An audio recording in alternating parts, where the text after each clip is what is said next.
autores son Julián González Laria, Alejandro Pablo Arena, Rosana Gagino, Jerónimo Kreiker, del Centro Experimental de la Vivienda Económica, y María Positeri, de la Universidad Tecnológica Nacional. Gracias. ¿Salgo bien acá? Ahí, está perfecto. Bueno, este trabajo que traemos hoy, que es la perfilería plástica para aberturas hecha en base a plástico reciclado, entra un poco dentro de una idea de investigación que es esto de reciclar para construir, de utilizar residuos. Este trabajo lo realicé en conjunto con el doctor Pablo Arena, que es de Mendoza, Rosana Gagino, mi directora, y la ingeniera Positeri, que es de la Universidad Tecnológica. Entonces es un trabajo un poco en conjunto, combinado entre el CEBE y la Universidad Tecnológica Nacional en la regional de Córdoba, ¿no es cierto? En este caso, con el tema del análisis de ciclo de vida, intentando ver ese aspecto de la idea de fabricar perfilería para aberturas con plástico reciclado. Bueno, esta es una obra artística de un artista español que se llama Daniel Canogar, pero un poco representa una idea imaginaria de un futuro en la Tierra con el problema de los residuos que tenemos hoy en día. No me voy a extender mucho en lo de los residuos, pero para hablar un poquito sobre el tema. Una idea un poco extrema de vivir en una isla en el mar llena de plástico. No tan extrema, porque si vemos algunos números de la producción de plástico y los desechos plásticos en el mundo, estos son algunos números del 2015 sobre la producción de plástico, que fue 270 megatoneladas.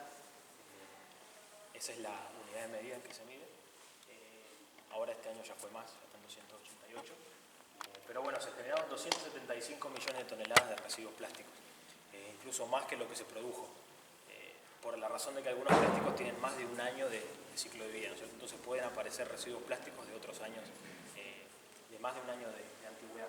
El tema es que en el mar, por ejemplo, terminan alrededor de 8 millones de toneladas en la famosa isla de plástico que está ahí en el Pacífico dando vueltas, ¿no? Lo que era en 1960 una producción incipiente de los plásticos, que eran 3% del volumen de los residuos sólidos urbanos, hoy en día son alrededor del 30% en volumen en todo el mundo. Y bueno, los números a nivel mundial son bastante más alarmantes de lo que uno normalmente está en contacto y piensa. Esto que se hablaba ayer en la charla de crecimiento, ¿no? De las sociedades que están en desarrollo en Asia, y la inclusión de un montón de gente en un sistema productivo de acceso el confort de la clase media de gente que no tenía acceso a eso antes. Las 41 megalópolis que vamos a tener en el mundo en 2030, no sé si se fijan que hay, bueno, tenemos megalópolis que ya tenían tamaño de megalópolis de 10 millones de habitantes en los años 70, solamente estaban Nueva York y Hong Kong, por ejemplo. Después se incorporaron otras como las latinoamericanas, pero las amarillas son las que van a ser megalópolis en el 2030, en el año 2030. Ciudades de más de 10 millones de habitantes, casi todas están en Asia y en el sur de África, van a estar produciendo en el 2030 100% más de residuos de lo que produjeron en el 2015. O sea que el problema de residuos que uno a veces ve que existen políticas que impactan sobre eso, está lejos de solucionarse. Y por supuesto que el nivel de acceso al consumo varía según el nivel de ingreso, entonces la producción de residuos es mucho más grande en sociedades de alto poder adquisitivo, digamos, de ingreso en dólares. Como se ve ahí, la composición de los residuos cambia muchísimo, y se cruza la temática de los residuos sólidos, de la temática ambiental con la temática social, ¿no es cierto? Sin embargo, todos los basurales están cerca de los barrios pobres. Nosotros trabajamos en este caso con el residuo más popular de la botella de PET, en este caso triturado de forma directa, solo de separación, digamos, sin que está contaminado con los residuos orgánicos, pero sin lavar, sin secar, sin separar la etiqueta ni la tapa. Entonces es un residuo un poco heterogéneo que tiene PET, pero tiene polipropileno también, alrededor de un 5%. Además, con un residuo que ahora existe muchísimo y que tiene un gran volumen, que en Argentina se producen 10.000 toneladas anuales, que son estos films que se ven a veces enrollados en los campos o se ven más inflados llenos de soja, ¿no? Que son los silobolsas. Una combinación de polietileno de baja densidad con un porcentaje de alta densidad en dos capas, la blanca que repele el sol y la negra que está por dentro, digamos, que impide un poco la degradación del grano. Por eso da, en definitiva, dentro de lo que reciclan los recicladores intermedios en Córdoba, estos pellets que son de un color gris oscuro. Decidimos combinarlos por la bibliografía que había, que decía que podía existir en la mezcla de plásticos algunas propiedades interesantes para trabajar. Pero bueno, antes de pensar una tecnología de este tipo, decimos, y tenemos una mirada sobre lo que es la tecnología y sobre lo que es la sustentabilidad si no tiene acceso a las comunidades de menos ingresos, ¿no? La tecnología, desde qué punto de vista está pensado, para quiénes, y la sustentabilidad también, para quiénes están pensando. En esta idea de que cómo vemos la tecnología y cómo desarrollamos los procesos tecnológicos y cómo vemos el mundo también. En principio decían, bueno, no se puede destruir el plástico, el PET no se puede volver a hacer piezas destruidas o moldeadas. Entonces todo lo que se hace con PET reciclado lo muele y lo usa para cemento. Pero si vemos la bibliografía de cemento con plástico, le empeora las propiedades en la mayoría de los casos. Solo se puede agregar áridos hasta no empeorarlo tanto para que todavía el hormigón siga funcionando. Entonces dijimos, no, hay que hacer piezas moldeadas de vuelta de plástico, ¿por qué no producimos piezas? Además que mantenemos las propiedades que tiene el plástico de flexibilidad, de impermeabilidad, no lo transformamos en un árido, que en definitiva no es lo que funciona bien para ese tipo de elementos. Si bien hay experiencias, digamos, de áridos plásticos que son valiosas, creíamos que podemos pasar a otras cosas. Hay muchos pormenores, como por ejemplo el aire, que, bueno, ahí no se ve mucho porque está oscuro, pero el aire que se encuentra dentro de las piezas, un montón de variables que tuvimos que optimizar, y decidimos fabricar, esta es una extrusora que directamente se ingresa el plástico y tiene una línea de calentamiento y de aumento de presión para generar una pieza dentro de un molde. Y el molde es una pieza fresada, digamos, con una rosca que se inserta en la máquina, y en definitiva la fabricación de la abertura, del perfil para abertura, lo decidimos hacer con un molde compuesto de 2 caras hecho en chapa plegada. También con esta idea de no apuntar a una tecnología de alta tecnificación en maquinaria, sino de la tecnificación de maquinaria más baja posible y de la accesibilidad más grande. Y conformamos estas 2 protoformas que después el carpintero en realidad la pieza la retrabaja para fabricar la ventana. Algunas características del material, si vemos las imágenes de microscopía, tiene algunas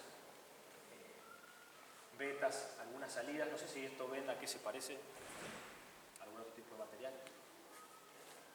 Bueno, para nosotros se parecía bastante a la madera este capado que tenía. Se arma, digamos, en torno al molde donde se inyecta, como el plástico no se mezcla, sino que sigue estando separado, digamos, capas o vetas en el sentido en que nosotros realicemos la extrusión. Y la resistencia es lo mismo, digamos, perpendicular a esas fibras nos está dando las mejores probetas alrededor de 31 megapascales o 20 y tantos de megapascales, dependiendo qué proporción tenga, y la misma probeta ensayada en paralelo tiene otra resistencia, alrededor del 50%. Entonces hay una oportunidad ahí de repensar nuevos materiales que se pueden pensar a partir de los plásticos mezcla. En este caso, la idea de la sustentabilidad la pasaban por el análisis de ciclo de vida, lo que se conoce como LCA internacionalmente, Life Cycle Analysis, para esta tecnología, que es una tecnología apropiada o situada, ¿no? Entonces, el análisis de inventario nos decía que había un proceso de reciclado del PET, que consistía básicamente en el traslado, algo que pensábamos que iba a impactar bastante, una molienda gruesa y fina para conformar más o menos 2,1 kilos de ese PET molido, sin lavado, y un reciclado del polietileno de los silobolsas con un traslado lavado, secado, extruido y peletizado en el industria. Eso pasaba a la fabricación de los perfiles. La incidencia de la energía en ese caso tenía que ver con el calentamiento de la maquinaria previo. El mezclado se realizaba manualmente y después se extruía. El 100% de los residuos de esa extrusión se podía volver a incorporar en la línea de trabajo. Y después en el ensamble se incorporaban todos los costos energéticos del corte, el corte inglete, la unión de los perfiles que están fusionados, y por sobre eso la incorporación del costo energético de fabricar el DBH y, bueno, cosas menores como el sellador y demás, hasta tener una ventana terminal. Esta es la forma de fabricación. Ahí el carpintero está realizando algunos trabajos sobre la preforma para terminar de darle la forma necesaria para un botaagua, para distintas piezas de la abertura, el corte inglete y el atornillado. Después la unión de las esquinas, que se realiza por termofusión, y ahí tenemos, bueno, nuestra ventana. Los perfiles son de este color gris oscuro, que hay algunos que les gusta y otros que no. Vamos a hacer una encuesta. A mí me encanta. Bueno, entonces la línea de producción del polietileno de baja densidad, ¿no es cierto? Tiene todo este tipo de máquinas que se utilizan esto relevado en las industrias que lo están haciendo.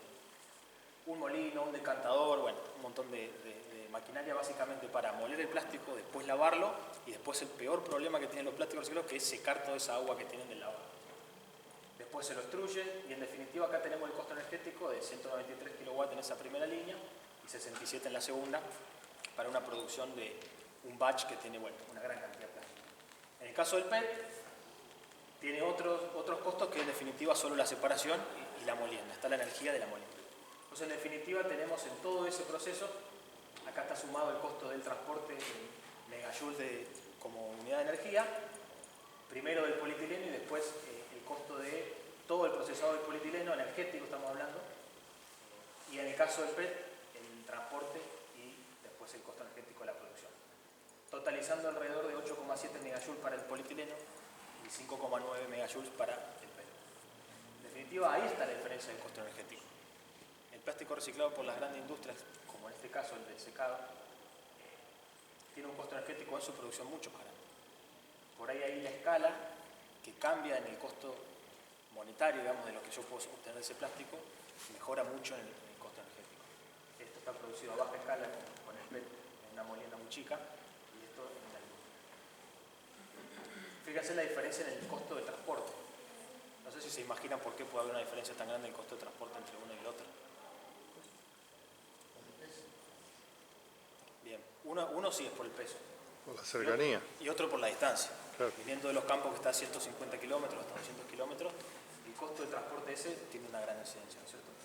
Bueno, en definitiva acá tenemos los valores totales, llegando a que tenemos un consumo de 21 megajoules de energía para producción de metro lineal de esa perfil.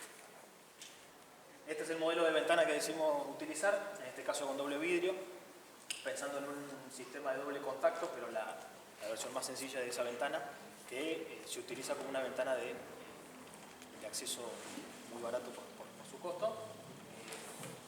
Ese costo total que decíamos acumuló energía de 21 megajoules termina siendo 250 megajoules aproximadamente en los 11,85 metros de perfil que necesitamos para la ventana, ¿no es cierto? Si totalizamos eso más el costo del aserrado, el trabajo, el termofusionado, todo lo que hace el carpintero que tiene 5 megajoules de costo, y el DBH que tiene 205 megajoules de costo, terminamos en 460 en total para toda la fabricación de la ventana. Ese es el costo energético acumulado de toda la ventana. Lo que normalmente también se dice costo acumulado de energía. Fíjense cuál es el valor de, por ejemplo, todo el trabajo del carpintero en una escala chica y cuánto influye el DBH. ¿Sí? Qué importante es que pensemos si en la estrategia de la casa necesitamos verdaderamente tener doble vidrio o no. Porque puede ser la mitad, casi la mitad, ese es el valor de toda la fabricación de los perfiles y toda la ventana, y este solo del DBH. Es casi la mitad del costo energético de una ventana. Siempre producida con esta técnica. En definitiva, para sacar conclusiones hay estos dos gráficos. Esto representa por colores cada una de las etapas del impacto energético que tiene. La producción de la perfilería por un lado, en esos casi 250 megajoules, 205 del DBH, de todo un proceso que está por afuera y eso se encuentra bastante tabulado, no lo volvimos a calcular, 5 con 12 megajoules para la fabricación y 1,4 separando el transporte que tuvimos para los residuos en un primer caso. En definitiva, si bien hay mucha diferencia en el costo energético de transporte entre los dos residuos utilizados, que ahora son nuestros insumos, nuestra materia prima, en el total del proceso impacta siendo ni siquiera un 5%. Convendría mucho más, por ejemplo, optimizar la extrusión para que no tuviera tanto costo energético o realmente ver cómo podemos mejorar el costo energético de fabricar un DBH o no utilizarlo. Esta es una comparación con datos de Llorente Díaz, una investigadora que realizó todo el análisis de ciclo de vida de una ventana de madera, y fíjense que estamos nosotros con nuestra ventanita ahí de 460 megajoules y ellos están en 600 megajoules para la fabricación de una ventana de madera. Es decir, el costo que la madera tiene energético y la huella de carbono, que es su principal ventaja, ¿no? Que tiene una huella de carbono negativa porque consume el carbono durante su producción, se va en el costo energético de la maquinaria que necesitamos para poderla cerrar. Y después en el transporte y el combustible que gastamos en el transporte para llevarlo a la cerradera. Entonces, en definitiva, terminamos estando levemente por debajo nosotros con nuestra ventana en costo energético respecto a una ventana de madera. Digo levemente porque, bueno, podemos estar no incluyendo todavía algunos costos energéticos que todavía no tenemos bien cuantificados, que representan un pequeño porcentaje, como son algunos aditivos que sabemos que vamos a usar, pero queremos agregarlo de todas formas, aunque sean pequeños, porque pensamos que puede tener un aumento dentro de esto. Ahora, el segundo costo que tenemos arriba, que es de 1850 megajoules, es el mantenimiento de la ventana. Ahí es cuando creemos que por ahí una perfilería de una abertura hecha con plástico, con una resistencia a la humedad, con una resistencia a la intemperie diferente, puede tomar la delantera o verse lo positivo comparado con una abertura de madera. Por supuesto que las aberturas de madera son las de menor costo energético respecto a las de aluminio o las de PVC, por ejemplo.